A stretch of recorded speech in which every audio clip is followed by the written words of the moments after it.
श्रम संस्कृति पार्टीको केन्द्र समितिमा मैले 5 जना ब्रिटिस, 5 जना इन्डियन, 5 जना भारतीय, 5 जना तपाईको छैन नेपाल आर्मी र प्रहरीबाट पनि केन्द्रीय सदस्य चाहेको छु हैन।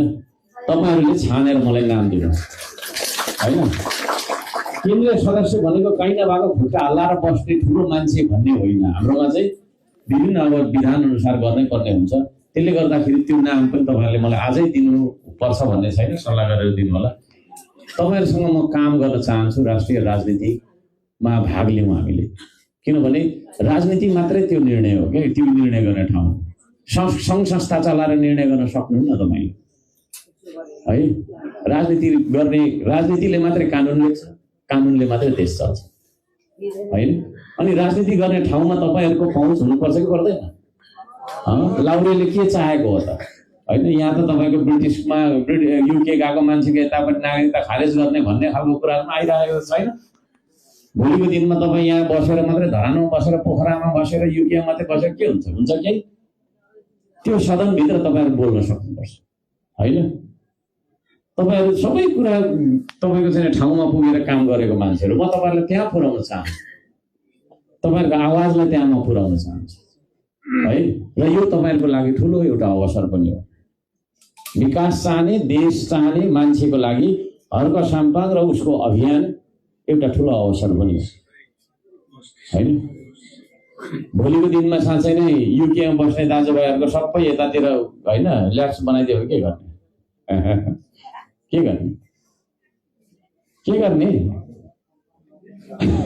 के गर्ने गर्ने हैन। त्यसले गर्दाखेरि त्यस्ता कुराहरु पनि उठाउनु पर्छ हैन। फाइट फर योर राइट हैन। इंग्लिशमा भन्छ फाइट फर योर राइट। अधिकारको लागि लड्नुपर्छ। अधिकारको लागि लड्नुपर्छ भन्दा त्यसरी झगडै गरिहाल्नुपर्छ, टाउको फुटाफुट गर्नुपर्छ भन्ने छैन। आवाजका साथ हामी विचारका साथ लड्छौँ हैन। जुन लाउरेलाई हैन तपाईको छैन एउटा सन्धि गरेर, एउटा सन्धि हो भर्ती जानु, तपाईहरु सन्धिको कारणले गएको हो। त्यतिकै जान्छु भन्दा कहाँ पाउँछ हैन? पाउँदैन नि। यहाँदेखि तपाईको मलेसिया जान्छु भन्दा त पाउँदैन। पाउँछ? ल त्यो तपाईको श्रम मन्त्रालयबाट विभिन्न स्वीकृति नले कोही जानु पाउँछ? भर्ती कसरी लाग्यो त भन्दाखेरि पहिला तपाईको चाहिँ सुगौली सन्धिमा हैन, त्यो सन्धिमा चाहिँ एउटा तपाईको चाहिँ क्लज त्यहाँनेर लेखियो है। त नेपालबाट सेना लैजाने यस्तो यस्तो उस्तो उस्तो भनेर त्यहाँनेर भनिसकेपछि त्यो सन्धि भएको कारणले गर्दा पहिला त मान्नुहुन्न थियो नि त। बाजे हाम्रो बाजेहरू पक्रेर लगेको भर्ती, पक्री त्यसलाई पक्री कुद्दै गएर पक्रेर फकाएर लगेर भर्ती दिदी पठाएको होइन। पछि गएर परम्परा भयो। अहिले त अब लैजान भन्दा पनि लाँदैन, मुटु फुटिन्छ, चेन्जेर कुदिरहेको देख्छ। यो चाहिँ सबै के हो त? सन्धि हो, नेपाल सरकारले गरेको सन्धि हो।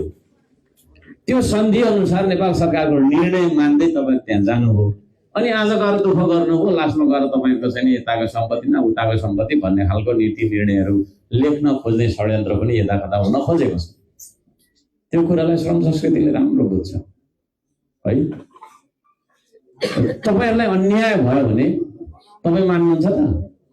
मान्नुहुन्छ? मान्नुहुन्न। तर अरूको चाहिँ भर हुँदैन फेरि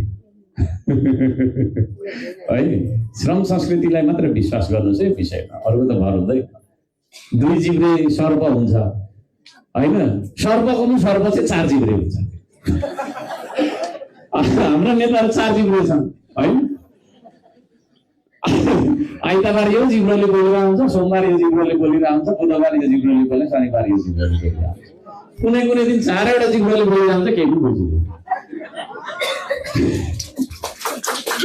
तर एउटा मात्रै जिब्रो भएको चाहिँ श्रम संस्कृति हो। आज म जे बोलिराखेको छु त्यही 100 वर्ष पछाडि पनि बोलेको हुन्छु, तर बाँचेको हुँदिन होला। जीवनभर म जति बाँच्छु त्यति जेलसम्म मैले एउटै कुरा बोल्ने। एक जिब्रे नेतृत्व चाहिन्छ, नेता चाहिन्छ। त्यो नेतृत्व र नेता तपाईँ खुद हो, म मात्रै होइन। त्यसो भएको कारणले गर्दाखेरि यो श्रम संस्कृतिलाई फैलाउनका लागि हामी सबै लाग्नुपर्छ।